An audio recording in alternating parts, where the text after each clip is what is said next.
In our lives, there are many moments when we only see what we don't have. We keep saying, "This is missing. That is missing." While complaining like this, we don't even realize when we forget about the things we already have. Think about it. If a tree has no fruit, do we call it useless? But its cool shade, its shelter, and the fresh air it gives, aren't these blessings too? Today's story is about such a way of thinking, a perspective that can change your life.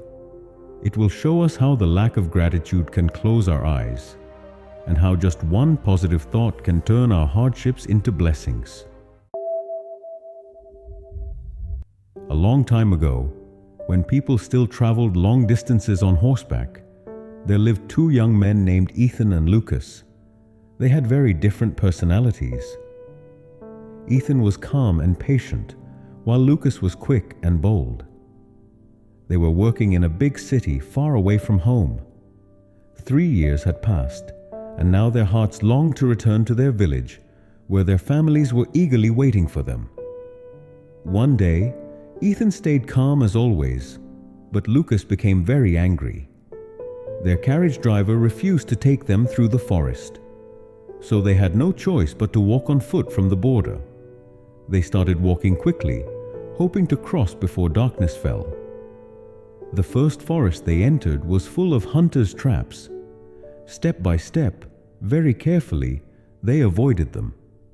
Their bodies grew weak with tiredness, their throats dry with thirst, but the pull of home kept them moving forward. After a while, they reached the bank of a rushing river. Bad news. The bridge had been washed away by the heavy rains. There was no other option. After talking about it, they decided to swim across. With great effort, they finally made it to the other side. But misfortune struck again. Their water bottle was swept away by the muddy current. Ethan, happy to be safe, thanked God and changed into the only extra clothes he had. But Lucas grew even more upset. Now they had a long road to walk, but not a single drop of water to drink. And then heavy rain began to pour down. In fear, they ran, looking for shelter so that their last dry clothes would not get soaked. Luckily, in the middle of the forest, they found a small hut. It seemed some hunter had built it. They stayed there for safety. While collecting rainwater, Lucas complained, "Ugh, what a terrible journey. First the coachman gave us trouble, then we had to swim across the river, and now this rain. After all these problems, will we even reach our home tonight?" When the rain stopped around noon, they started walking again. Slowly the forest ended, and they saw villages in the distance. But now, the sun was burning hot, and hunger was making their stomachs ache. At last, they reached a giant shady tree. They sat down there, ate the last of their food, and lay down under the tree in exhaustion. Suddenly, Lucas complained again. "What's the use of this tree?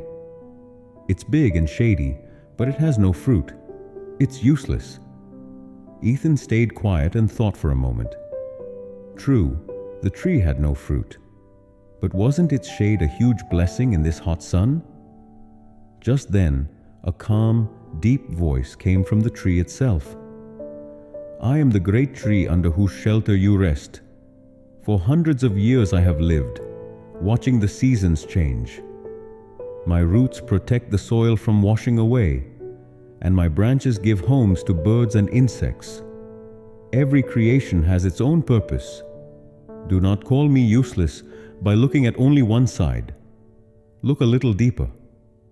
Lucas was shocked. His eyes filled with fear and regret. With humility he said, "Forgive me, O great tree. I am sorry for my ungrateful words. Thank you for opening my eyes." From that day, they learned a valuable lesson from the tree. People often complain about what they don't have, while forgetting to value what they do have. It's like a basket of oranges.